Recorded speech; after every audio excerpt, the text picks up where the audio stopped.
온라인 수요 성경 공부 시간입니다. 오늘은 제11강 흩어진 나그네들의 신분이라는 제목으로 베드로전서 2장 9절 말씀을 소개해 드리도록 하겠습니다. 먼저 베드로전서 2장 9절 말씀 함께 읽겠습니다. 베드로전서 2장 9절입니다. 말씀 함께 읽겠습니다. 그러나 너희는 택하신 족속이요 왕같은 제사장들이요 거룩한 나라요 그의 소유가 된 백성이니 이는 너희를 어두운 데서 불러내어 그의 귀한 빛에 들어가게 하신 이의 아름다운 덕을 선포하게 하려 하심이라. 아멘. 오늘은 베드로전서 2장 9절 한 절 말씀 공부할 예정입니다. 먼저 제10강 복습부터 하도록 하겠습니다. 첫 번째 질문이 믿는 사람들에게 예수님은 무엇입니까? 라고 하는 것이었습니다.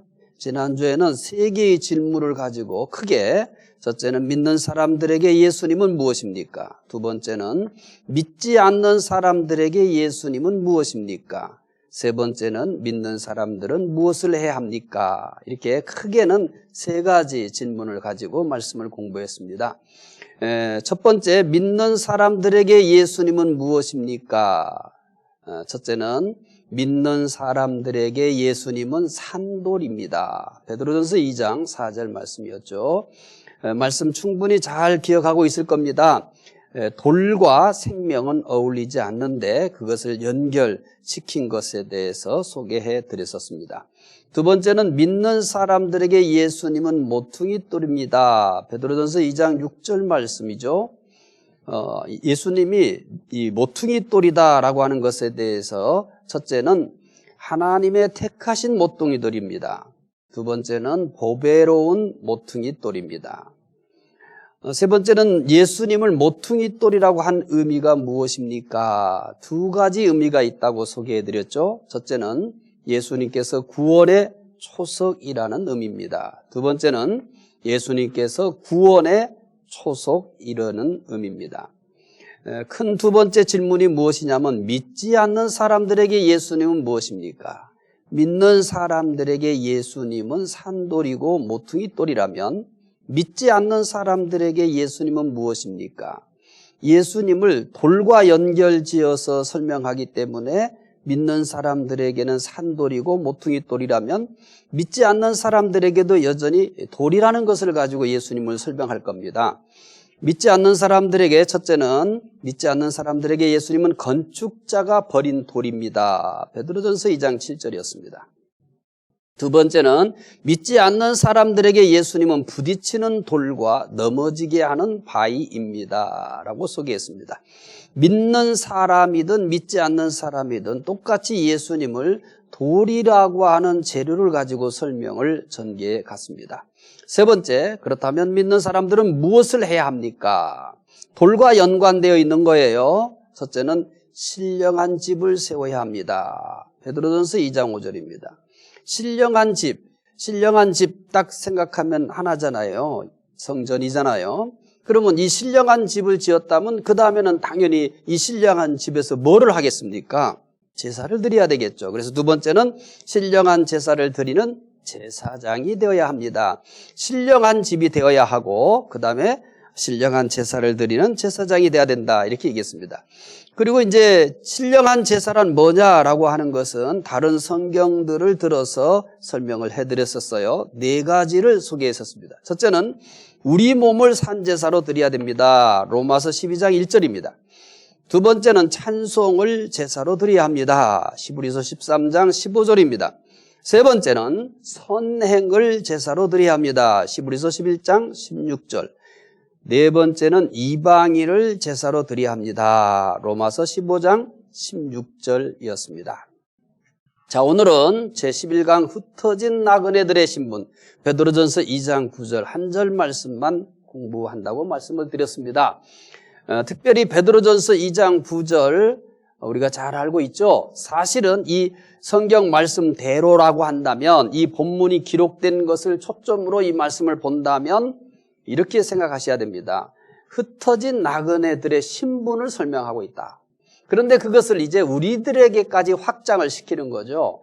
그런데 우리는 지금까지 이 베드로전서 2장 9절을 흩어진 나그네들의 신분을 설명하기 위한 것이라는 것을 먼저 전제하고 이 부분에 대한 충분한 이해를 바탕으로 그 다음에 우리에게 적용을 해야 되는데, 흩어진 나그네들의 신분에 대한 이해는 생략을 해버리고 오늘 우리들에게 하는 말씀으로만 우리가 이해를 하고 있어요.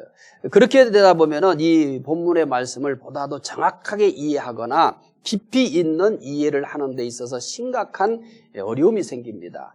대개 성경을 공부할 때 기본적인 작업이 뭐냐면, 본문을 기록되었을 때 그 당시에 이것을 누구에게 왜 이렇게 했느냐에 대한 이해가 먼저 해결이 돼야 돼요.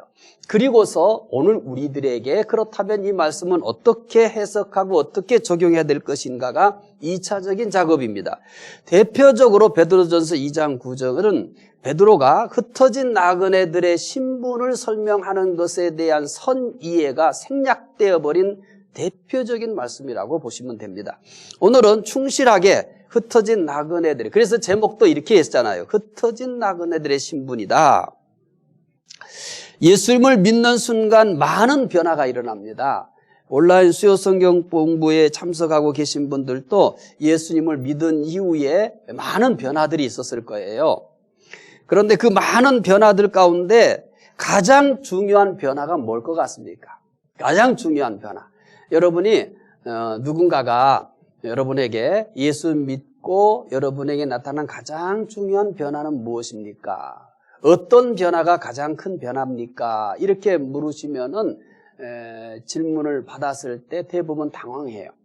왜 그렇게 해요? 변한 것 같기도 한데 어쩔 때는 변한 것 같지도 않아요. 그래서 예를 들어서 사람들은 내 성품이 변했다든지 또 자기가 경험했던 여러 가지 그 기적이라든지 신비한 체험들을 얘기를 해요. 내가 예수 믿고 이런 변화가 있었습니다 라고 얘기해요. 그런데 우리는 예수 믿고 어떤 변화가 일어났습니까? 라고 얘기했을 때 대부분 주관적인 것들을 이야기를 해요. 근데 그 주관적인 것은 딱 고정되어 있지를 않아요. 그래서 어떤 때는 내가 주관적으로 고백했던 그것이 내게서 커다란 힘이 되기도 해요. 근데 어떨 때는 내가 그 주관적인 경험을 하고 주관적인 것을 고백했던 것들이 때로는 부끄럽게 느껴져요. 왜냐하면 내가 그때 고백을 할 때 또 사람들에게 변화를 얘기할 때 그건 사실이었어요. 근데 지금 나는 생활이 상당히 어렵거든요. 영적으로도 굉장히 어렵고 또 이렇게 여러 가지가 어려워요. 그러면은 그때 내가 주관적으로 경험했던 것들에 대한 변화를 얘기한 것과 지금 내가 사는 것과는 너무나 큰 차이가 있는 거예요. 그러면 괜히 고개를 들지 못하고 부끄러워하거든요. 그래서 사람들은 이런 것에 대해서 사람들은 굉장히 때로는 실망도 해요. 사실 다른 사람이 누군가가 자기의 주관적 변화에 대해서 간증하기도 하고 이야기도 하면서 우리가 그때 은혜를 받잖아요. 또 도전도 받고요. 그런데 어느 날 보니까 이 사람은 그때 간증했던 것과는 전혀 이 동떨어진 모습을 보여주면서 살고 있어요. 그랬을 때 우리는 상당히 실망을 하기도 하고 또 상처도 받아요. 그런데 그것은 정상입니다. 오늘 여러분들에게 소개하려고 하는 것은 이렇게 우리가 어떤 변화가 요동치는 그런 변화에 대한 얘기가 아니에요. 주관적인 변화에 대한 이야기가 아닌 겁니다. 베드로가 흩어진 나그네들에게 당신은 이런 신분입니다. 당신은 이런 변화가 일어났습니다라고 하는 것은 주관적인 얘기들을 하고 있는 게 아니에요. 주관적인 것은 아까 말씀드린 것처럼 변화가 심합니다. 그리고 그 변화는 이상한 것도 없어요. 그런 변화는 끊임없이 우리가 이 세상에 사는 동안 반복되는 겁니다. 그러니까 너무 주관적인 것에 의해서 실망을 하거나 또 여러분 스스로가 갈등을 하지 않았으면 합니다. 우리는 가능하면 객관적인 사실들에 대해서 자꾸 배워야 돼요. 그리고 내가 영적으로 어떤 상태이든지 변화가 없는 우리에게는 객관적인 것들이 무궁무진하게 많습니다. 자, 예수 믿는 순간 많은 변화가 일어난다고 그랬죠. 그중 가장 중요한 변화는 뭐냐면 신분의 변화입니다. 신분의 변화예요. 성격의 변화가 아닙니다. 성격의 변화가 아니에요. 성격은 때로는 정말 은혜 많이 받으면 변해요. 그런데 또 상태가 안 좋으면은 사실 과거에 있던 성격이 다 나오기도 해요. 그런데 그런 걸 가지고 너 은혜 받은 게 어딨냐, 너 믿는 게 왜 그러냐라고 할 필요가 없습니다. 우리는 그렇게 계속해서 가면서 점진적으로 발전을 할 뿐이지 어떤 발전이 거기에 딱 못을 박은 것처럼 고정되어 있지는 않습니다. 이게 우리의 실존이고 주관적인 것에 대한 특성입니다. 그런데 내가 영적인 상태가 어떻든 간에 내 성품, 인격이 어느 정도 성장을 했던 것과 상관없이 또는 인격이 요동을 치든 감정이 요동이 치든 간에 불변인 것에 변화가 있습니다. 그걸 지금 얘기하려고 하는 거예요. 가장 중요한 변화는 뭐의 변화라고 말씀을 드렸냐면 신분의 변화입니다. 성품의 변화가 아니에요. 인격의 변화가 아니에요. 가장 중요한 변화는 신분의 변화입니다. 이거를 정확하게 깨닫고 이것을 정확하게 우리가 나의 것으로 받아들이게 되면 우리 안에 일어나는 많은 주관적인 것으로 인한 갈등과 이 아픔을 잘 극복하면서 점진적으로 이 주관적인 것도 발전해 갈 수 있어요. 성경은 믿는 사람들의 변화된 신분을 다양하게 설명합니다. 우리 믿는 사람들의 변화된 신분을 다양한 각도에서 조명을 해요. 그래서 다양한 설명을 해요. 오늘 말씀도 믿는 사람의 신분을 소개하는 겁니다. 특히 베드로는 오늘 본문에서 흩어진 나그네들에게 당신들은 이런 신분의 사람들입니다 라고 소개를 해요. 왜 그럴 것 같아요? 말씀드린 것처럼 이 베드로전서는 흩어진 나그네들을 대상으로 하고 있는 거예요. 그러니까 흩어진 나그네들은 많은 위험과 고통, 아픔 이런 것들을 다 지금 짊어지고 가고 있는 겁니다.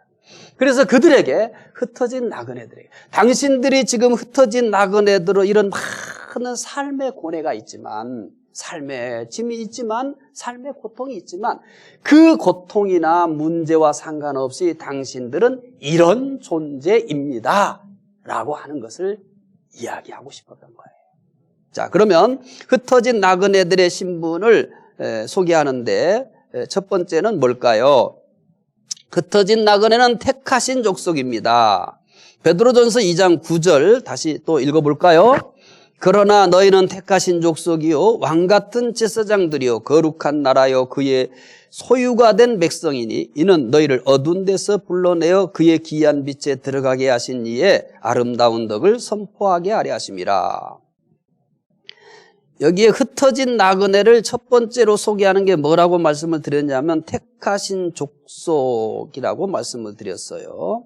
그래서 여기는 두 가지를 해결해야 돼요. 택하다와 족속. 그래서 먼저는 택하다의 뜻을 보겠습니다. 택하다의 뜻. 택하다는 것은 고르다, 정선하다, 선택하다 이런 뜻을 가지고 있어요. 자, 택하다라는 뜻을 잘 기억하고 계셔야 돼요. 어렵지 않죠? 고르다, 그냥 단순히 택하다 이런 뜻이 아니에요. 고르다, 또 정선하다, 선택하다 이런 뜻을 가지고 있어요.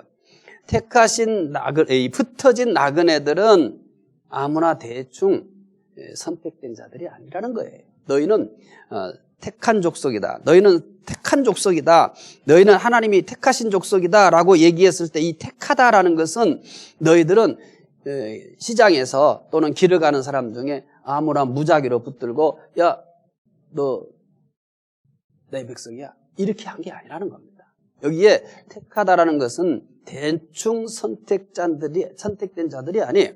하나님께서 수많은 사람들 가운데서 고르고 또 고르고 그리고 정선해서 선택된 자들이에요. 마치 순금을 얻기 위해서 고르고 또 고르듯이 하나님께서 그의 백성들을 그렇게 골라서 선택했어요. 흩어진 나그네들. 그들은 마치 지금 버려진 사람들처럼 여겨질 수 있겠지만 그렇지 않다는 겁니다. 여러분은 택하신 족속입니다. 하나님이 이렇게 순금을 얻기에 고르고 또 고르듯이 그렇게 당신들은 선택된 족속입니다 라고 얘기하는 겁니다. 베드로는 흩어진 나그네들에게 믿는 사람들의 신분이 얼마나 고상한지를 말씀하고 있는 거예요. 그냥 어떤 정보 전달이 아니에요. 이 본문의 말씀을 베드로전서 2장 9절을 나는 참 마음이 아파요. 대부분 성도들이나 말씀을 가르치는 사람들이 무슨 정보를 전달하듯이 그렇게 이 말씀을 전달한단 말이에요. 믿는 사람들의 신분은 이런 겁니다 하면서 무슨 정보 하나, 지식 하나 이렇게 그게 아니란 말이에요. 흩어진 나그네들에게 베드로는 정말 당신들은 이런 사람입니다. 이것을 알리고 싶었던 거예요. 정말 이 베드로의 마음도 정말 이 말씀을 하면서 흥분이 되어지고요. 힘이 났을 거예요. 여러분, 흩어진 나그네의 신분으로 살고 있지만 그게 여러분들의 신분의 다가 아닌 거예요. 여러분은 하나님이 이렇게 정선해서 선택한 족속이에요. 얼마나 고상한지를 알려주고 싶은 거예요. 그들은 현재 흩어진 나그네로 살고 있지만 그것은 세상에서의 모습이에요. 이 세상 사람들이 보는 모습이에요. 그런데 하나님은 선택하신 사람, 특별히 선택한 사람. 그들은 마치 세상에서 버림받은 것처럼 살지만 하나님의 선택을 받은 사람들이에요. 하나님의 선택이 얼마나 귀한 것인가를 우리는 잠깐 구약의 백성들을 통해서 좀 살펴볼 거예요. 하나님께서 만국 백성들 가운데서 이스라엘 백성들을 선택하셨잖아요. 그래서 이스라엘 백성들을 이렇게 불러요. 너는 여호와 내 하나님의 성민이라. 너는 여호와 내 하나님의 성민이라. 이렇게 얘기합니다. 하나님께서 선택하신 이스라엘 백성들과 하나님은 자신이 선택하신 이스라엘 백성들과 항상 함께 하셨어요. 함께 하시면서 어떻게 했어요? 뭘 했어요? 하나님의 능력을 드러냅니다. 그리고 하나님의 영광을 그들에게 보여줍니다. 주변의 민족들은 하나님께서 선택하시고 하나님께서 함께 하시는 이스라엘 백성들을 두려워했어요. 가나안 정복을 할 때 가나안 들어가기도 전부터 거기에 있는 가나안 족속들이 이스라엘을 두려워했잖아요. 그럼 이스라엘에 뭔 대단한 무기가 있나요? 대단한 장수가 있나요? 아니에요. 이스라엘에게는 하나님이 있었어요. 이스라엘은 하나님이 선택한 민족이에요. 그래서 그들은 두려워했던 거예요. 이스라엘 백성들은 자신들이 하나님께서 택한 족속이라는 사실에 대해서 사실 대단한 긍지를 지니고 살았었습니다. 물론 때로는 이런 긍지가 지나쳐서 교만한 백성이 될 때도 있었고요. 또 이런 긍지들을 알지 못하고 상실해가지고 엉뚱한 짓을 한 경우도 있었습니다만은, 그러나 이 하나님의 택한 족속이라는 것을 알았던 이스라엘의 조상들은 대단한 긍지를 가지고 살았습니다. 우리는 그들의 모습 속에서 많은 부분을 배워야 돼요. 우리가 하나님께서 택하신 족속이라는 사실에 대해서 얼마나 긍지를 가지고 있습니까? 자, 오늘 온라인 수요 성경 공부하고 계시는 분들, 여러분에게 있어서 최고의 긍지와 자부심은 뭡니까? 내가 하나님의 택하신 족속이라는 사실에 대해서 여러분을 지탱해주고 내가 인생을 살아가는 데 있어서 가장 큰 자존심이에요? 가장 큰 영광이에요? 가장 큰 긍지예요? 우리는 하나님께서 택하신 족속이라는 영적인 신분으로 인한 긍지보다는 세상에서 얻게 되는 높은 신분을 긍지로 여기고 그것을 더 사모하고 있지 않습니까? 우리가 하나님께서 택하신 족속이라는 영적 신분보다 세상의 높은 신분을 더 좋아하고 그것을 더 긍지로 여기고 있다는 증거들이 우리에게는 참 많아요. 우리가 하나님께서 택하신 족속이라는 사실에 대해 긍지를 가지고 사는 사람은 많지 않아요. 그러나 자신이 다른 사람보다 낫다고 생각하는 부분이 있으면 어떻게 행동합니까? 대부분의 사람들은 어떻게든지 그것을 드러냅니다. 심지어 높은 신분을 가진 친척이나 친구가 있는 것까지도 마치 자신이 그 지에 있는 것처럼 자랑합니다. 우리가 세상에서 실패하는 이 하나의 이유가 바로 여기 있어요. 택하신 족속이라는 영적인 신분보다는 세상의 높은 신분을 더 사모하고 더 좋아하고 부러워해요. 따라서 세상의 높은 신분을 얻기 위해서 택하신 족속이라는 신분도 쉽게 버립니다. 그러나 세상이 아무리 높은 신분일지라도 택하신 족속보다는 높지 않습니다. 세상의 신분은 그것이 아무리 높다 할지라도 반드시 꽃처럼 시들어져요. 풀처럼 시들어져요. 그러나 택하신 족속은 영원합니다. 택하신 족속이라는 신분에 대하여 긍지를 갖고 사시기를 바랍니다. 흩어진 나그네들에게 여러분은 하나님이 택하신 족속입니다 라고 베드로를 위로하면서 그들의 긍지를 복돋아 주고 있어요. 오늘 온라인 수요 성경 공부를 지금 하고 있는 여러분들도 좀 이 부분에 있어서 완전히 바꿨으면 좋겠어요. 이것은 변동이 있는 게 아니에요. 내 감정에 따라 변하는 것도 아니고 내 형편에 따라 변하는 것도 아니고 내 인격에 따라 변하는 게 아니에요. 이것은 하나님이 우리에게 주신 신적인 신분이에요. 인격적인 부분은 우리가 끊임없이 요동치고 감정도 요동치잖아요. 그런데 이것은 요동치질 않는다니까요. 하나님께서 우리에게 하나님이 주신 신분인 거예요. 우리는 모세를 통해서 이 신분에 대해서 큰 도전을 받게 됩니다. 히브리서 11장 24절부터 26절 함께 읽어봅시다. 믿음으로 모세는 장성하여 바로의 공주의 아들이라 칭함받기를 거절하고 도리어 하나님의 백성과 함께 고난받기를 잠시 죄악의 낙을 누리는 것보다 더 좋아하고 그리스도를 위하여 받는 수모를 애굽의 모든 보화보다 더 큰 재물로 여겼으니 이는 상 주심을 바라봄이라. 모세는 공주의 아들이 되는 것을 거절했습니다. 공주의 아들이 어떤 자리입니까? 세상에서 가장 높은 자리 아닙니까? 출세가 보장된 자리가 아닙니까? 부귀와 영화가 보장된 자리 아닙니까? 그런데 모세는 이 엄청난 자리를 거절했어요. 만약 우리에게 이와 같이 좋은 자리가 주어졌을 때 거절할 수 있을까요? 거절하기 어려울 겁니다. 요즘 사람들이 어떻습니까? 좋은 자리를 얻기 위해서 할 수 있는 방법을 다 동원하지 않습니까? 이런 좋은 자리가 주어졌는데 거절한다는 것은 삶을 포기하는 것과 똑같아요. 그런데 모세는 거절했습니다. 모세는 이것뿐이 아닙니다. 그 뒤에 말씀은 우리를 더욱 놀라게 합니다. 하나님의 백성과 함께 고난받는 것을 낙을 누리는 것보다 더 좋아했다고 합니다. 어떤 사람이 낙을 누리는 것보다 고난받는 것을 더 좋아할까요? 이게 제정신입니까? 누가 낙을 누리는 것보다 고난받는 것을 더 좋아해요? 사람들은 어떻게 해서든지 고난에서 벗어나 낙을 누리려고 하지 않습니까? 고난이 보이면 십리, 백리, 천리, 만리 도망가려고 하지 않습니까? 그런데 모세는 낙보다 고난을 더 좋아했습니다. 낙보다 고난을 더 좋아했어요.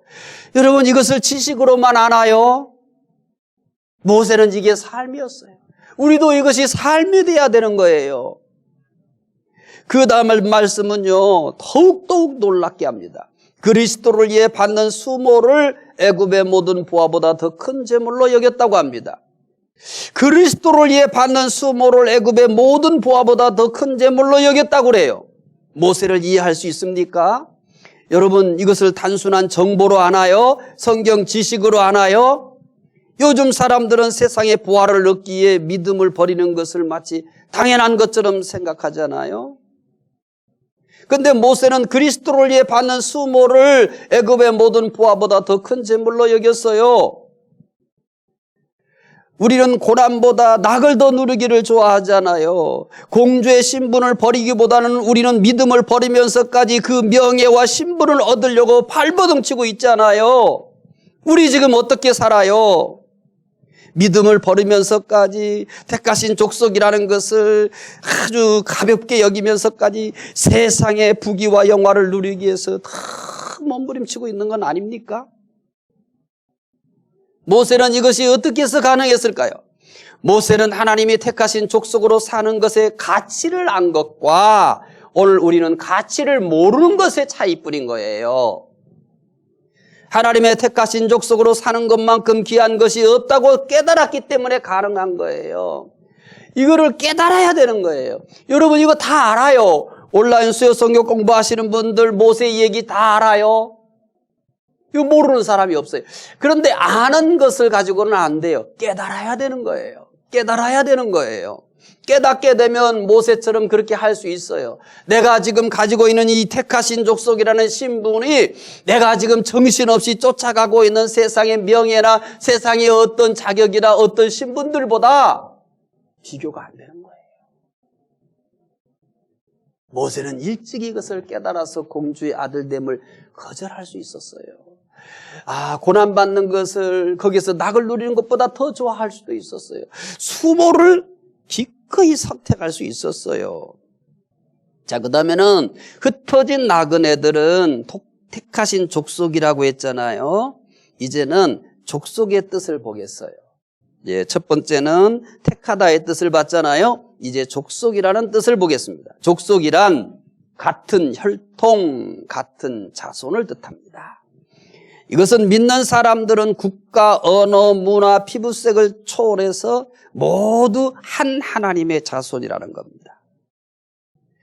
이 베드로는 흩어진 나그네들에게 여기에는 유대인도 있고 흩어진 나그네들 중에는요 또 이방인도 있고 뭐 다양해요. 그런데 그들이 똑같은 건 뭐냐면 흩어진 나그네가 된 거예요. 근데 그들을 향해서 이렇게 얘기하는 거예요. 여러분은 택하신 족속입니다. 모두가 다 똑같은 하나님의 자손이라는 거죠. 갈라디아서 3장 28절을 읽어보겠습니다. 너희는 유대인이나 헬라인이나 종이나 유대인이나 남자나 여자나 다 그리스도 예수 안에서 하나이니라. 또 골로새서 3장 11절을 읽어보겠습니다. 거기에는 헬라인이나 유대인이나 헬라파나 무헬레파나 유아만이나 수구디아니나 종이나 자유인이 차별이 있을 수 없나니 오직 그리스도는 만유시요 만유 안에 계시니라. 믿는 사람들은 그리스도 안에서 하나입니다. 나라와 민족을 초월하여 하나입니다. 그의 세상의 신분을 초월해서 하나입니다. 그래서 흩어진 나그네들을 택하신 족속이라고 한 겁니다. 그리스도 안에서는 모두가 하나입니다. 그리스도 안에서 하나 되는데 방해될 것은 아무것도 없습니다. 모든 것을 뛰어넘어 하나가 될 수 있습니다. 하나 되는 것은 어려운 일이 아닙니다. 하나 되는 것이 어려운 이유가 뭔지 아세요? 하나 되기 어려운 이유가 뭔지 아세요? 성격의 차이요? 신분의 차이요? 아니에요. 하나 되기 어려운 이유는 성격 때문이 아니에요. 하나 되기 어려운 일은 그리스도 안에 있지 않기 때문이에요. 이걸 몰랐죠?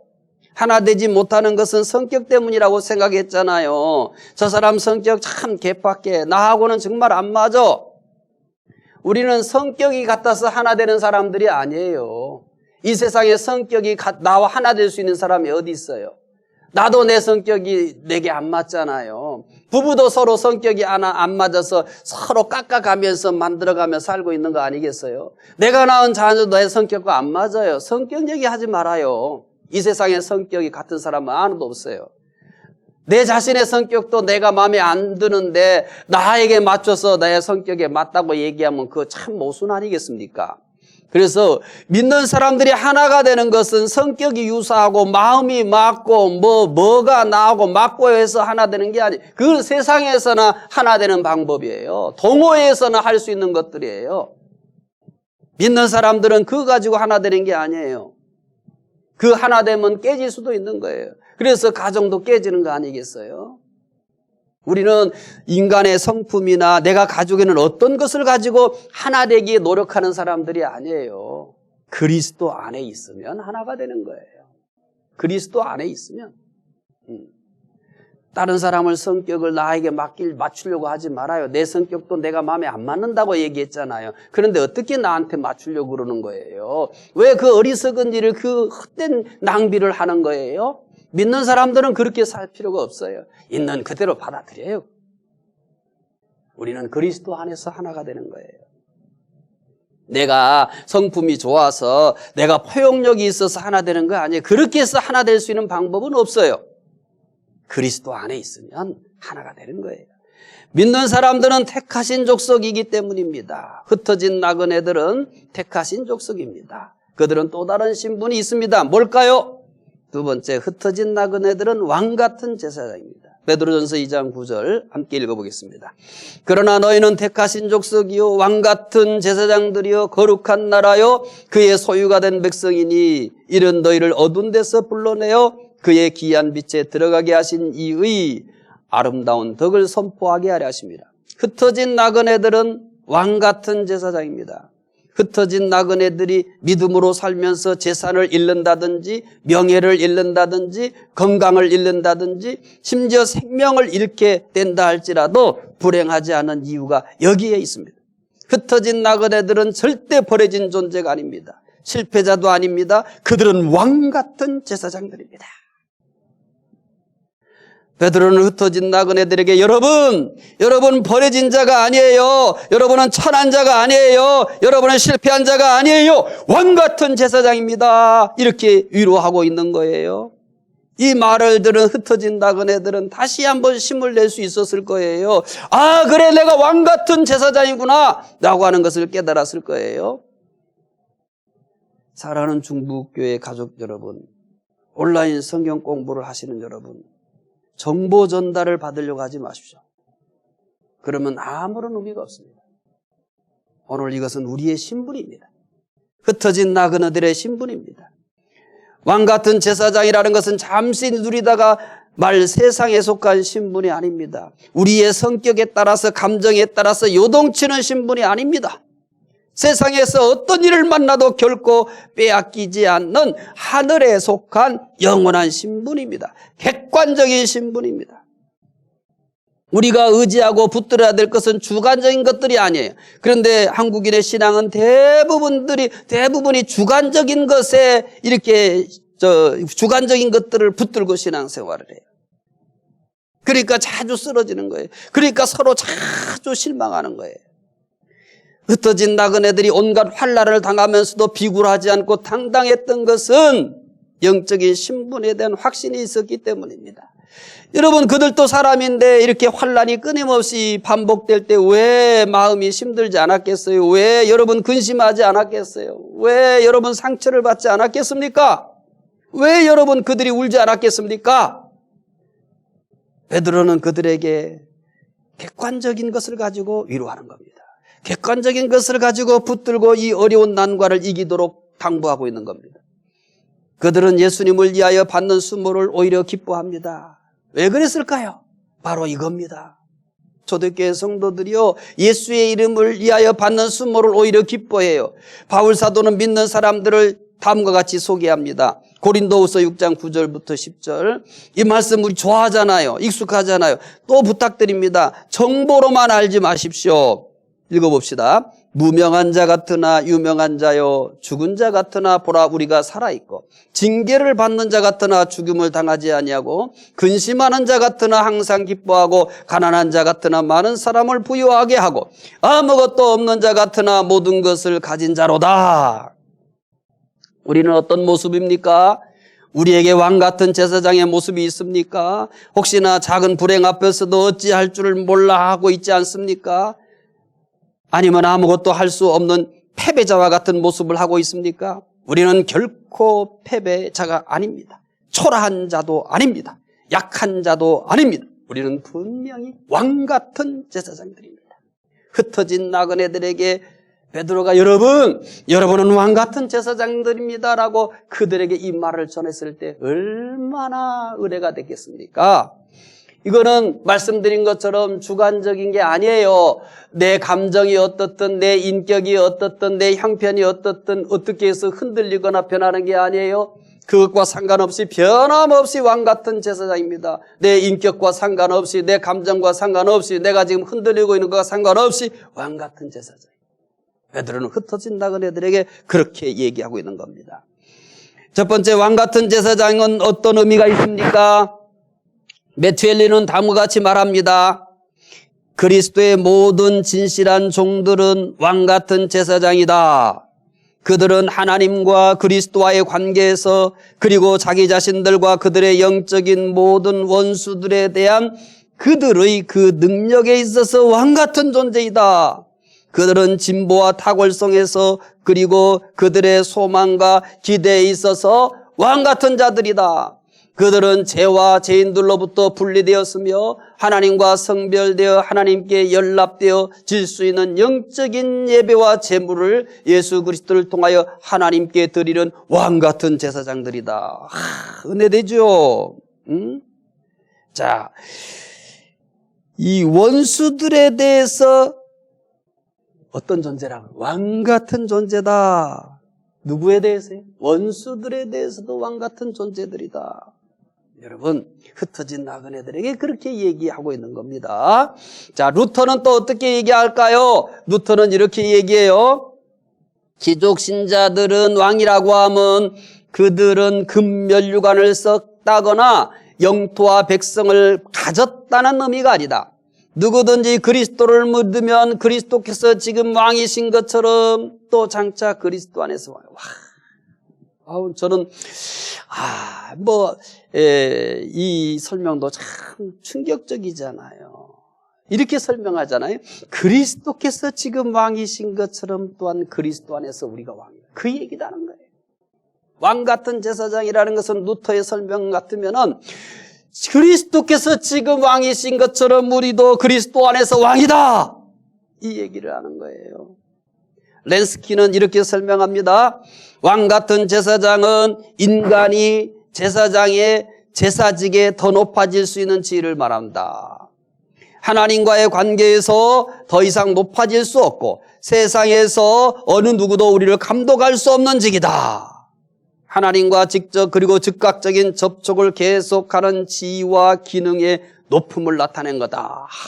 참, 하나님과 직접 그리고 즉각적인 접촉을 계속하는 지위와 기능의 높임을 말한다. 자, 이와 같은 설명들을 종합해 보면 흩어진 나그네들이 왕 같은 제사장이라는 것은 그리스도 안에서 누릴 수 있는 최고의 지위를 말하는 거예요. 최고의 지위, 최고의 신분을 설명하는 거예요. 왕 같은 제사장이란 믿는 사람들이 그리스도 안에서 왕적인 영광에 참여하게 된다는 겁니다. 자, 흩어진 나그네들에게 이렇게 얘기했을 때 여러분 얼마나 참 감동이겠습니까? 여러분은 그리스도 안에서 왕적인 영광에 참여하고 있는 겁니다. 믿는 사람들은 제사장으로서 섬기는 것과 왕으로서의 통치하는 신분이다. 여러분 잊지 말아요. 믿는 사람들은 제사장으로서 섬기는 것과 왕으로서 통치하는 신분이 있다. 우리 너무 섬기는 것에만 초점을 맞추니까 우리가 너무 낮은 것 같잖아요. 근데 섬기는 것과 왕으로서 통치하는 신분입니다. 이것은 그리스도께서 가지고 계셨던 신분이에요. 하나님께서 그리스도께 있던 신분을 우리에게도 주신 겁니다. 그리스도가 어떤 분이 왕이시잖아요. 그리고 그분은 제사장이잖아요. 그런데 우리에게 이것을 딱 같이 붙여서 그대로 너도 왕 같은 제사장이다. 이렇게 얘기하고 있는 겁니다. 참 놀라운 일이죠. 오늘 말씀을 다시 부탁드리지만 정보로 끝나지 말아요. 내 신분인 것을 아셔야 돼요. 내 신분으로 장착을 해야 되는 거예요. 예수님이 왕이시면서 제사장이잖아요. 우리도 왕이면서 제사장이라는 거예요. 베드로는 흩어진 나그네들에게 그 얘기하는 거예요. 왕 같은 제사장들이라는 것은 너희들은 그리스도 안에서 왕이고 제사장이다. 이렇게 얘기하고 있는 거예요. 로마서 8장 17절을 또 이것을 더 분명하게 해줘요. 읽어봅시다. 로마서 8장 17절. 자녀임은 또한 상속자 곧 하나님의 상속자요 그리스도와 함께한 상속자이니 우리가 그와 함께 영광을 받기 위하여 고난도 함께 받아야 할 것이니라. 흩어진 나그네들에게 왕 같은 제사장이라고 하는 것은 최고의 지위를 말씀하고 있는 거예요. 이보다 더 지위는 없습니다. 이것은 하나님의 외아들의 지위이기 때문입니다. 하나님께서 믿는 사람들을 외아들의 지위까지 올리신 거예요. 이 놀라운 사실을 생각할 때 황홀하지 않을 수 없습니다. 하나님께 찬양을 돌리지 않을 수 없습니다. 사망의 음침한 골짜기를 다닐지라도 기뻐할 수 있습니다. 사망의 음침한 골짜기를 다닐지라도 그 길을 우리가 지나갈지라도 우리는 왕 같은 제사장인 거예요. 비록 우리는 이 세상에서 그런 길을 갈 수밖에 없어요. 그런 것들이 자주 반복될 수도 있어요. 또 그 길이 끝이 보이지도 않을 수 있어요. 그런데 그것과 상관없이 우리는 왕 같은 제사장이라는 겁니다. 먼저 제사장이 어떤 존재인가를 알아야 합니다. 제사장은 구별된 존재입니다. 왕 같은 제사장의 신분을 어떻게 감당해야 될까요? 두 번째, 왕 같은 제사장의 신분을 감당하는 방법은 무엇입니까? 왕 같은 제사장의 의미를 소개했었죠. 출애굽기 28장 1절, 이제 제사장의 신분, 왕 같은 제사장의 신분을 감당하는 방법 살펴봅시다. 출애굽기 28장 1절입니다. 너는 이스라엘 자손 중 내 형 아론과 그의 아들들 곧 아론과 아론의 아들들 나답과 아비후와 엘르아살과 이다말을 그와 함께 내게로 나오게 하여 나를 섬기는 제사장 직분을 행하게 하되. 하나님께서는 제사장의 직무를 아무에게나 맡기지 않았습니다. 이스라엘 백성들 가운데서 특별히 네 인만을 택하여 제사장 직분을 수행하게 하셨습니다. 특별히 민수기 18장 7절을 보면 이 부분에 대하여 매우 강조하고 있음을 알 수 있습니다. 민수기 18장 7절 함께 읽겠습니다. 너와 내 아들들은 제단과 휘장 안의 모든 일에 대하여 제사장의 직분을 지켜 섬기라. 내가 제사장의 직분을 너에게 선물로 주었은즉 거기 가까이 하는 외인은 죽임을 당할지니라. 제사장 이외의 사람은 제사장 직무를 할 수 없습니다. 가까이 오기만 해도 죽임을 당한다고 합니다. 이것은 제사장 직무가 얼마나 중요한 것임을 보여줍니다. 그런데 여기서 간과해서는 안 될 사실이 하나 더 있습니다. 제사장의 신분만 구별된 것이 아닙니다. 신분이 구별된 것처럼 삶도 구별되게 살아야 됩니다. 하나님께서 왜 우리를 왕 같은 제사장으로 삼으셨을까요? 왕 같은 제사장의 자리에 앉아 거드름만 피우고 있으라고 그러셨을까요? 하나님께서는 거드름만 피우는 왕 같은 제사장을 원하지 않습니다.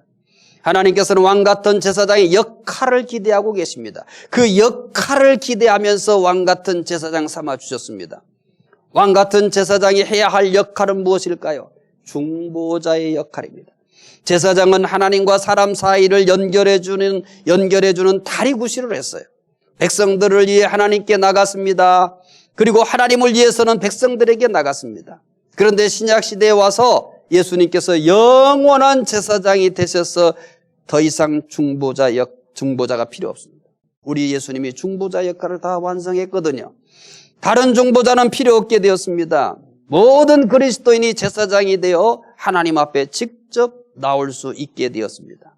이것은 가장 위대한 특권입니다. 이것을 의무로 생각하여 하나님께 나오는 것을 게을리하는 것만큼 어리석은 것은 없습니다. 우리는 이 특권을 매우 기쁘게 누려야 합니다. 구약의 제사장들이 날마다 하나님 앞에서 제사를 드림으로 제사장의 직분을 감당하였듯이 믿는 사람들은 날마다 하나님 앞에서 삶으로 제사장의 직분을 감당할 수 있습니다. 우리는 어떻게 하면 하나님 앞에서의 삶으로 왕 같은 제사장의 직무를 다 수행할 수 있나를 고민해야 됩니다. 아무 생각 없이 그냥 살아서는 안 돼요. 여러분, 구약의 제사장이라 생각해 보세요. 그들은 오직 하나님을 섬기는 일, 그 하나님을 섬기는 일을 위해서 따로 이렇게 선택한 거예요. 오늘 신약시대에 믿는 사람들은 다 왕 같은 제사장들이에요. 그래서 우리의 가장 첫 번째 생각은 어떻게 하면 하나님을 잘 섬길까가 첫 번째고, 그것들이 우리의 삶 속에 그대로 녹아내리는 거예요. 제사장들은 뭐만 생각했어요? 하나님 섬기는 것만 생각했잖아요. 우리도 마찬가지예요. 우리가 늘 교회 안에만 있어야 된다, 그 얘기 아니에요. 늘 예배만 드려야 된다, 그 얘기 아니에요. 내가 언제나 왕 같은 제사장으로서 하나님을 섬기는 사람으로 내가 어떻게 직장에서 일을 해야 되나, 오늘 사람들을 만나야 되는데 내가 왕 같은 제사장으로서 어떻게 사람을 만나야 돼, 다 거기에서 연결해 가야 하는 것입니다. 이것들을 잘 수행하기 위해서는 매일 기도해야 돼요. 새벽이나 다른 고요한 시간을 통해서 기도해야 돼요. 무릎으로 살아야 된다는 겁니다. 그리고 말씀을 날마다 연구해야 됩니다. 그래야 하나님 앞에 사는 방법을 터득할 수 있어요. 온라인 수요 성경 공부도 가장 중요한 것이 뭐냐면 하나님 앞에 사는 방법을 터득하는 거예요. 하나님 앞에 사는 방법들을 안내하는 거예요. 제사장들에겐 또 다른 직무가 있습니다. 뭘까요? 하나님 앞에서 삶으로 제사장의 직무를 수행할 뿐만 아니라 아직 하나님 앞에서 살지 않는 사람들을 하나님 앞으로 인도하는 것입니다. 이것은 왕 같은 제사장들이 해야 할 너무나 소중한 직무입니다. 이것은 선택적 직무가 아니에요. 반드시 해야만 하는 필수적인 직무예요. 신약의 제자들의 삶을 한마디로 요약한다면 전도인의 삶이었다고 할 수 있어요. 그들은 때를 얻든지 못 얻든지 복음을 전했어요. 그들은 마치 복음 전하는 것이 삶의 궁극적인 목적이고 다른 것은 부수적인 것처럼 살았습니다. 흩어진 나그네들은 택하신 족속입니다. 그리고 왕 같은 제사장들입니다. 베드로는 흩어진 나그네들에게 또 다른 신분을 소개합니다. 세 번째, 흩어진 나그네는 거룩한 나라입니다. 베드로전서 2장 9절 또 읽겠습니다. 그러나 너희는 택하신 족속이요 왕 같은 제사장들이요 거룩한 나라요 그의 소유가 된 백성이니 이는 너희를 어두운 데서 불러내어 그의 귀한 빛에 들어가게 하신 이의 아름다운 덕을 선포하게 하려 하심이라. 흩어진 나그네는 거룩한 나라입니다. 흩어진 나그네는 거룩한 나라입니다. 하나님께서는 어떤 의미에서 흩어진 나그네를 거룩한 나라라고 할까요? 이것도 많은 생각을 요하는 거예요. 그냥 정보로만 생각하면 거룩한 나라 이렇게 우리는 애우고 말 거예요. 그런데 조금만 더 생각해 보세요. 정보를 얻듯이 하지 마세요. 세상에 어디에도 거룩한 나라는 없습니다. 아무리 살기 좋은 나라도 온갖 범죄와 전쟁이 끊이지 않기 때문입니다. 흩어진 나그네들이라고 하여 별천지의 세상에서 살고 있는 것은 아닙니다. 믿지 않는 사람들과 동일하게 똑같은 부패한 세상에 살고 있습니다. 그런데 오늘 본문은 흩어진 나그네들을 거룩한 나라라고 하였습니다. 분명히 이 세상은 거룩한 나라도 없고 거룩한 사람도 없습니다. 오직 하나님만이 거룩하시고 하나님 나라만이 거룩한 나라입니다. 그런데 흩어진 나그네들을 거룩한 나라라고 하였으니 놀라운 일이 아닐 수 없습니다. 그들은 나라를 이루지도 못했어요. 그들은 흩어진 나그네로 살아요. 집에서 쫓겨나고 마을에서 쫓겨나고 그래서 정처 없이 이리저리 흘러다니고 있어요. 그들은 분명히 흩어진 나그네예요. 그런데 뭐라고 불러요? 거룩한 나라라요. 그들의 나라가 어디 있어요? 이 땅에 그들의 나라가 어디 있어요? 어디에다 그들의 왕국을 만들었어요? 없어요. 흩어진 나그네가 그들의 현실을 얘기해 주는 거예요. 그러니까 흩어진 나그네들을 향해서 당신들은 거룩한 나라입니다. 도대체 이게 뭐예요? 그래서 이 말씀은 상당한 깊이와 또 생각을 요하는 것이라고 말씀을 드렸잖아요. 그냥 정보 전달로 알면 여러분 믿는 사람들은 거룩한 나라입니다. 왜 나라예요? 우리가 어디다 나라를 세웠어요? 없잖아요. 왜 나라라냔 말이에요. 그래서 생각을 요하는 거예요. 하나님 나라만이 거룩한 나라인데 왜 흩어진 나그네들을 거룩한 나라라고 했습니까? 믿는 사람들이 하나님 나라와 같다는 것입니까? 흩어진 나그네들을 거룩한 나라라고 한 의미는 뭘까요? 첫 번째, 거룩하다는 의미부터 살펴봅시다. 첫째, 거룩하다는 어떤 의미입니까? 거룩하다는 하나님을 위하여 따로 내놓은 것을 의미합니다. 믿는 사람들은 하나님을 위하여 구별된 존재라는 거예요. 하나님께서 믿는 사람들을 세상과 구분해 놓으셨습니다. 죄와 구분해 놓으셨습니다. 하나님의 것으로 삼기에 이렇게 특별히 구분해 놓으셨습니다. 우리가 원래 구분된 존재가 아닙니다. 우리도 세상 사람들과 아무리 봐도 구분된 게 없어요. 그런데 하나님께서 구분해 주셨어요. 하나님께서 무조건 우리를 구분해 주셨어요. 그리고 하나님께서 믿는 사람들 가운데 계십니다. 만약 하나님께서 우리 가운데 계시지 않았다면 아무도 걸어갈 수 없어요. 이것을 쉽게 이해할 수 있는 길이 하나 있어요. 모세가 호렙산에 떨긴 나무에 불이 있는 것을 보고 그것을 보기 위해서 가까이 갔습니다. 그러자 하나님께서 이리 가까이 오지 말라. 내가 선 곳은 거룩한 땅이니 내 발에서 신을 벗으라. 이렇게 말씀했어요. 여러분, 그 땅이 왜 거룩합니까? 땅 자체는 다른 땅과 다른 그런 특별한 땅이었습니까? 그 땅이 갑자기 막 빛을 발하고 금처럼 변했습니까? 변화가 없어요. 그 땅의 경계를 볼 수 있을 만큼 다른 땅과 차별되게 어떤 변화가 일어난 게 아니에요. 똑같아요. 그런데 왜 거룩한 땅이에요? 하나님이 임하셨기 때문에. 이거를 잘 이해하셔야 돼요. 그 땅이 다른 땅과 선명하게 구별이 되도록 이 땅은 갑자기 질이 좋아졌다거나 갑자기 이 땅이 금붙이로 변했다거나 다이아몬드로 변했다거나 그런 변화가 없습니다. 땅 자체에는 아무런 변화가 없는데 하나님이 거기 계시니 거룩한 땅이 된 거예요. 비슷한 경우를 여호수아에게서도 발견할 수 있어요. 여호수아가 여리고에 가까이 왔을 때 하나님의 사자가 칼을 들고 서 있었어요. 이때 하나님의 사자는 여호수아에게 발에서 신을 벗어라. 내가 선 곳은 거룩하니라. 이렇게 얘기했어요. 여호수아가 선 곳이 왜 거룩합니까?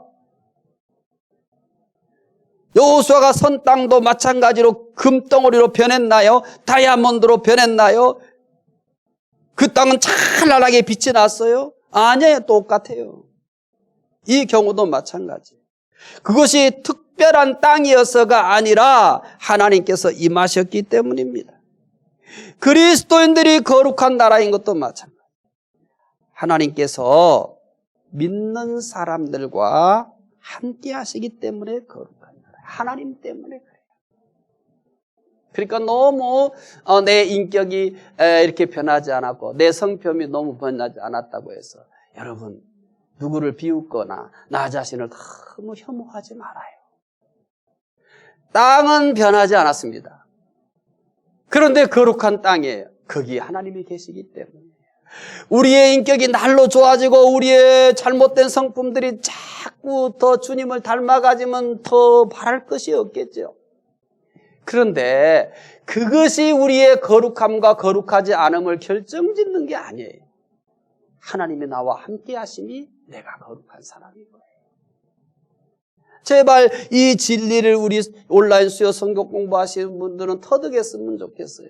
거룩한 나라라고 하는 것을 그냥 정보로만 알고 이것을 알고 있는데 내가 생활하가는데 내가 이런 갈등을 겪는데 아무런 도움이 되지 않는 이유가 어디 있어요? 이 진리의 의미를 모르기 때문에 그런 거 아니에요.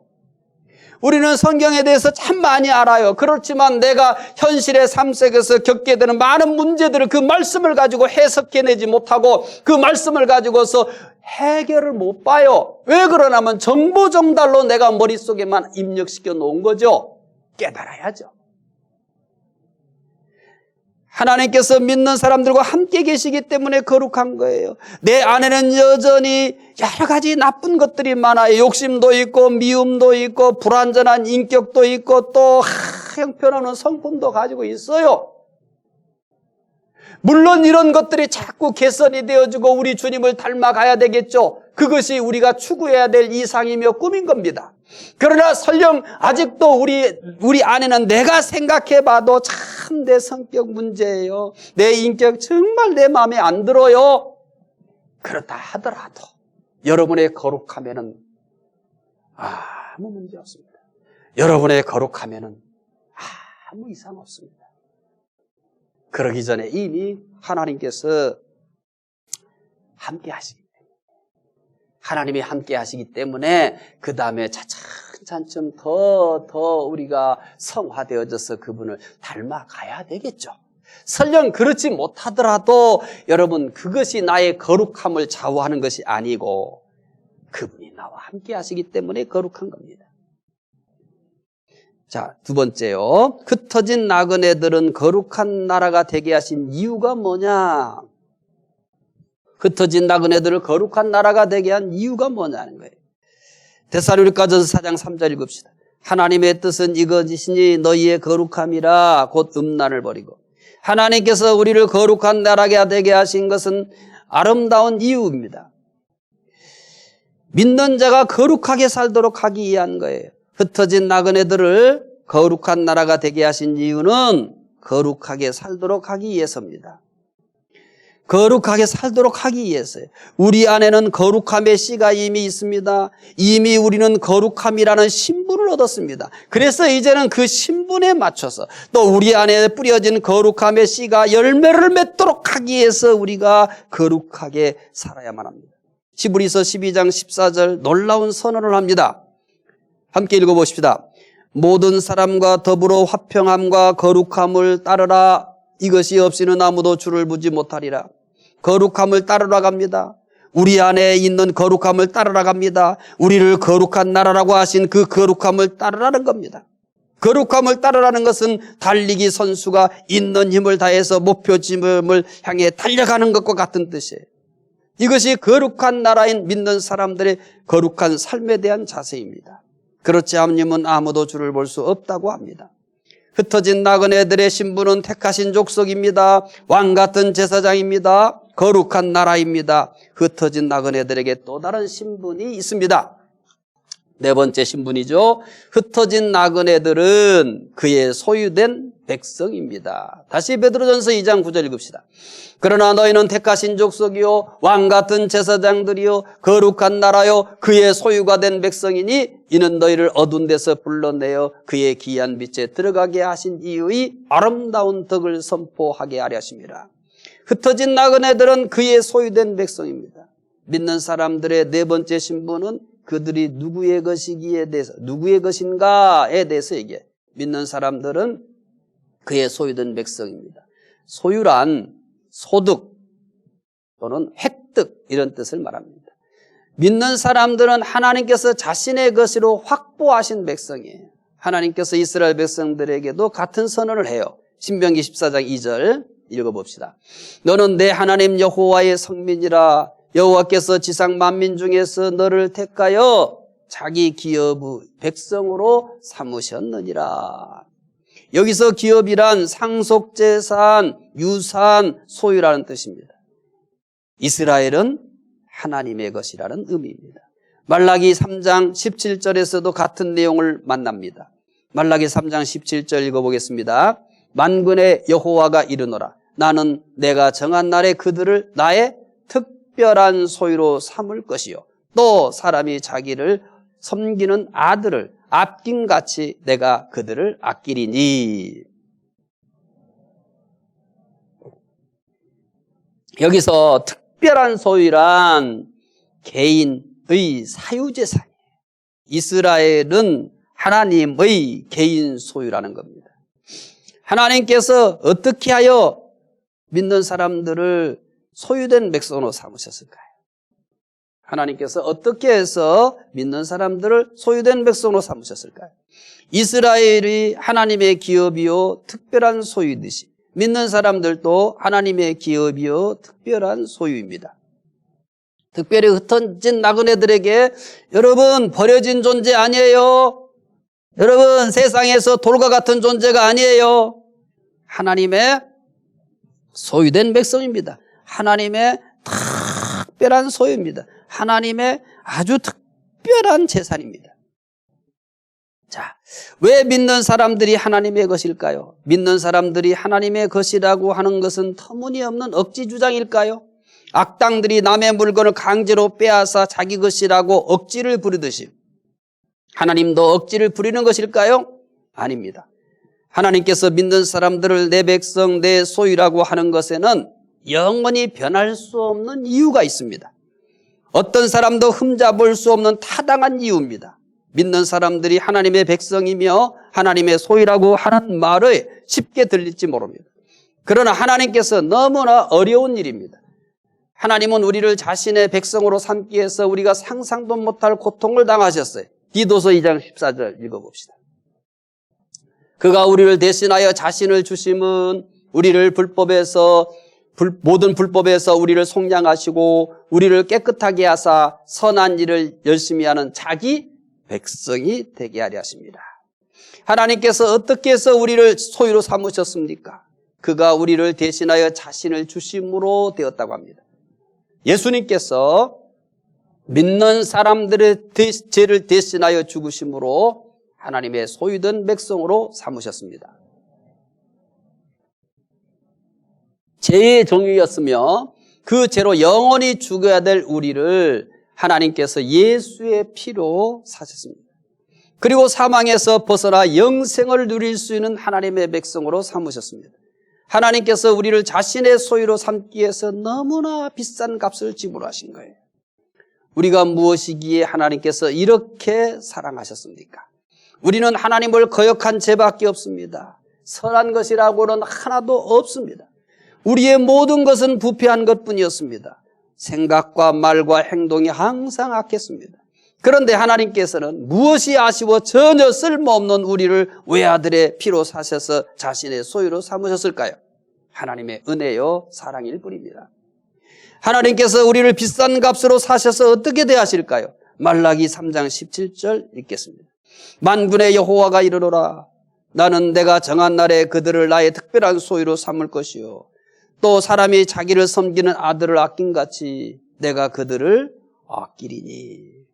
하나님께서는 우리를 비싼 값으로 사신 것으로 끝나지 않습니다. 우리를 뭐 한다고 합니까? 아끼신다고 합니다. 그것도 아들을 아낀같이 아낀다. 사람들이 자기를 섬기는 아들을 아낀같이 내가 그들을 아낄 것이다.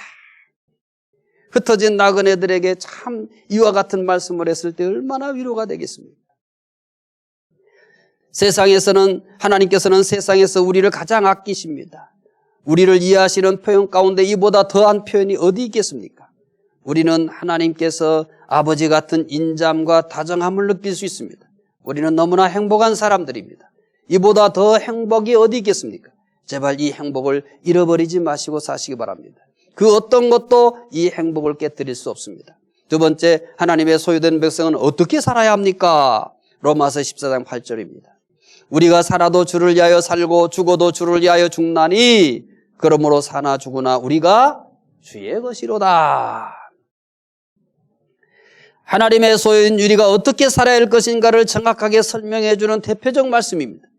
우리의 삶의 제일 된 목적이 무엇인가를 깨닫게 해주는 것입니다.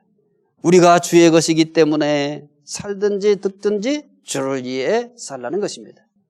하나님의 소유된 백성은 하나님을 위해서 살아야 합니다. 하나님의 소유된 백성은 하나님을 위해 살아야 됩니다. 우리는 지금 누구를 위해 살고 있습니까? 하나님을 위한 삶입니까? 그렇다면 우리는 제대로 살고 있는 겁니다. 주님을 위한 삶이야말로 가장 중요한 삶의 목표입니다. 우리는 지금까지 믿는 사람들의 4가지 신분을 살펴봤습니다. 그렇다면 택하신 족속, 왕같은 제사장, 거룩한 나라, 소유된 백성, 이 4가지 신분을 주신 목적이 뭘까요?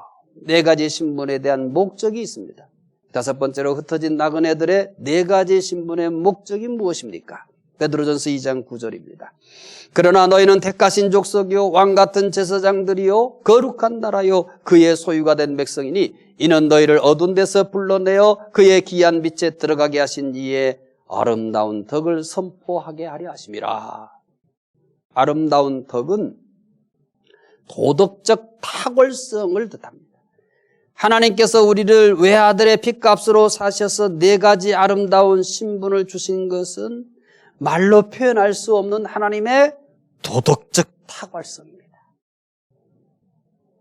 그리고 선전하다는 것, 선전하다. 뭘 선전한다고 그러세요? 아름다운 덕을 선전하는 거예요. 아름다운 덕을. 그 다음에 선전하다는 보고하다, 폭로하다 이 뜻입니다.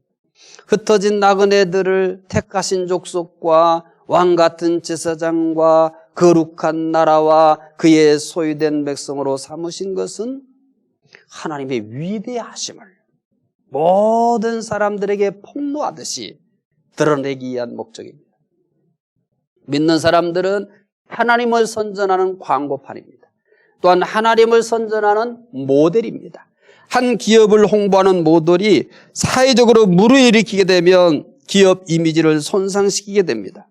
따라서 어떤 모델은 그 기업의 홍보 효과를 높여주기 위해 다른 기업 홍보를 전혀 안 기도하는 자기 관리를 참 잘하는 그런 모델도 있습니다. 또한 자기 관리도 철저히 하게 합니다. 이런 모델의 광고는 매우 효과적입니다. 한 기업을 홍보하는 모델도 이처럼 자기 관리를 철저히 하는데 하나님을 홍보하는 우리가 자기 관리를 소홀히 해서 되겠습니까? 기업의 모델과 비교도 안 되게 더 철저히 자기 관리를 해야 합니다. 얼마나 훌륭한 모델이 되느냐에 따라서 교회도 영향을 받습니다. 하나님을 잘 홍보하게 되면 사람들이 어디로 가겠습니까? 교회로 사람들이 찾아오게 됩니다. 대표적인 예가 안디옥 교회입니다.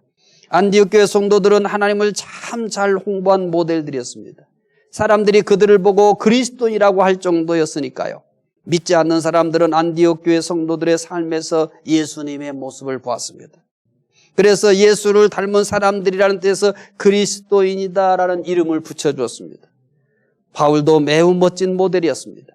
바울은 예수님의 십자가만 자랑하겠다고 했습니다. 바울은 참으로 예수님의 십자가만 자랑하다가 생을 마친 대표적인 사람입니다.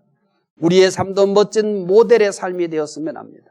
사람들이 우리에게서 예수님의 모습을 발견할 수 있도록 산다면 가장 멋진 모델이 될 것입니다. 자, 11강 복습하겠습니다. 흩어진 나그네들은 택하신 족속입니다. 베드로전서 2장 9절에 오늘은 한 절 말씀만 봤어요. 두 번째, 흩어진 나그네들은 왕같은 제사장입니다. 왕같은 제사장은 어떤 의미입니까? 믿는 사람들이 그리스도 안에서 왕적인 영광에 참여하게 된다는 의미입니다. 두 번째, 왕같은 제사장의 신분을 감당하는 방법이 무엇입니까? 하나님 앞에서 삶으로 제사장의 직분을 감당할 수 있습니다. 세 번째, 흩어진 나그네들은 거룩한 나라입니다. 거룩한 나라는 어떤 의미입니까? 거룩은 구별된 존재라는 뜻입니다. 두 번째, 믿는 사람들을 거룩한 나라가 되게 하신 이유는 무엇입니까? 거룩하게 살도록 하기 위해서입니다. 데살로니가전서 4장 3절 말씀이죠. 네 번째, 흩어진 나그네들은 그의 소유된 백성입니다. 첫째, 하나님께서 어떻게 하여 믿는 사람들을 소유된 백성으로 삼으셨습니까? 예수님께서 믿는 사람들의 죄를 대신하여 죽으심으로 하나님의 소유된 백성으로 삼으셨습니다. 디도서 2장 14절이죠. 두 번째, 소유된 백성은 어떻게 살아야 합니까? 하나님을 위해 살아야 됩니다. 로마서 14장 8절입니다. 믿는 사람들의 네 가지 신분의 목적이 무엇입니까? 흩어진 나그네들에게 택하신 족속이요 왕같은 제사장이요 거룩한 나라요 소유된 백성이라고 하는데 이 네 가지 신분의 목적은 무엇입니까?